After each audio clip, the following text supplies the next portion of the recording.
जय Shri Jagannath friends welcome welcome welcome स्वागत करुछि आपण मानकु आज वीडियो माध्यम आम आज शुणा महिला माने खाइबा पूर्वर ये पांचटी काम कले लक्ष्मी घर छाड़ी पड़ाती।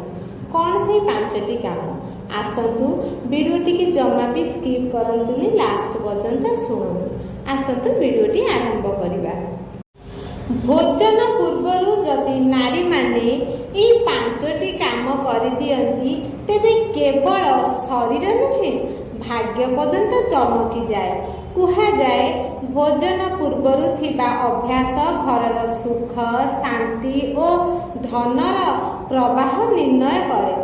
पुराना दिन में प्रत्येक नारी यही पांचटी नियम केबे भूलु नथिले।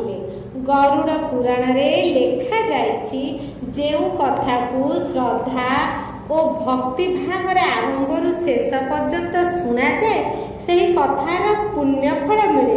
तेणु आजिर एही पवित्र कथा को शेष पर्यंत ध्यान रे शुणु। एक समयर कथा। एक दूर गाँव जड़े बुढ़ी रहुथिला।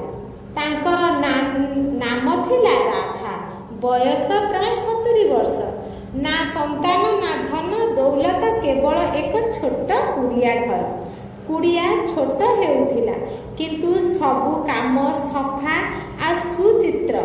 प्रतिदिन सकाळे से प्रथमे कुड़िया झाड़ू लगाउथिले, तुलसी को जल देउथिले, पूजा पाठ करुथिले।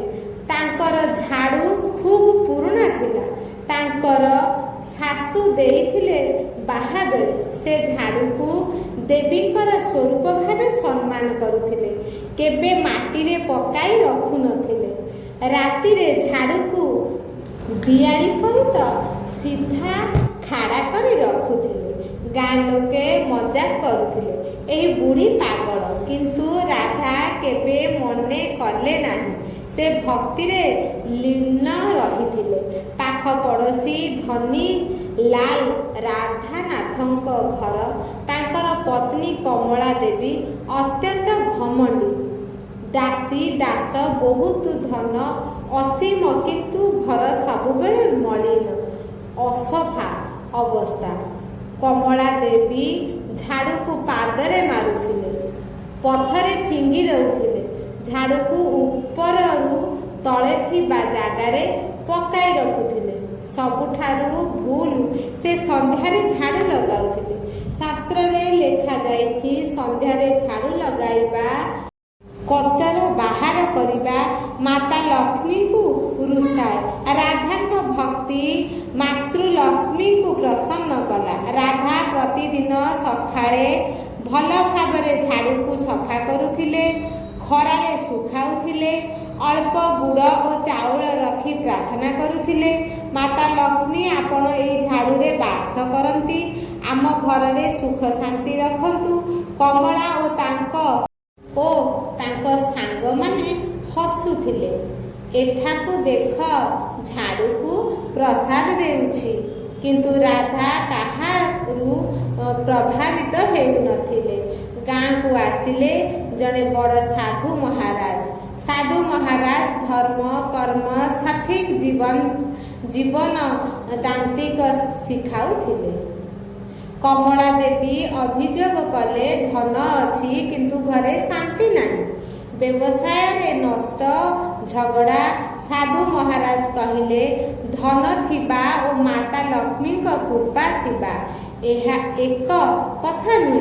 धन आसे जाए किंतु लक्ष्मी कृपा स्थायी। कमला पचारिले तेबे माता लक्ष्मी केमिति खुशी हेबे। साधु महाराज कहिले झाड़ू सहित जड़ित 4टी नियम। सूर्योदय परे झाड़ू न लगाइबा माता लक्ष्मी रुष्ट हुअंती। झाड़ू को पादरे छुईबा नाही। अजणारे छुईले प्रार्थना करी प्रायश्चित करिबा।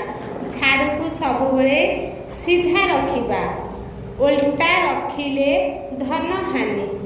कचरा को सकाळे बाहर करिबा। या परे कचरा बाहर कले धन बाहरी जाए। भोजन पूर्वरु नारी माने करिबा दरकार 5टी काम। साधु महाराज कहिले नंबर 1 घरे झाड़ू लगाइबा, नंबर 2 तुलसी रे जल देबा, नंबर 3 रोसई घर सफा करिबा, नंबर 4 भगवान को भोग लगाइबा, नंबर 5 गाई को रुटी खुआइबा। एही 5टी काम करी भोजन कले माता लक्ष्मी अत्यंत प्रसन्न होती। धन समृद्धि शांति अविरत रहे। कमला देवीर परिवर्तन किंतु भाव सठिक नुहे। परवर्ती दिन कमला देवी नियम मानिबा चेष्टा कले किंतु से स्वयं भक्ति रे नुहे देखावा पाए। माता लक्ष्मी भाव देखती काम नुहे निष्ठा देखती, सेथिपाई कमलांक घरे परिवर्तन आसिला नहीं। राधा बुढ़ी भक्ति सफा सुतुरा और नियमर जीवन राधांक पाखरे धन नथिला किंतु माता लक्ष्मी कृपारे सदा सुख शांति थिला। जदि आपण एही दिव्य कथा प्रतिदिन सुनिबा को चाहुछंती आम चैनल को सब्सक्राइब करंतु, वीडियो को लाइक करंतु। वीडियोटी की लास्ट पर्यंत शुणिथिबारु आपण मानकु बहुत बहुत धन्यवाद। रहुछि। जय श्री जगन्नाथ।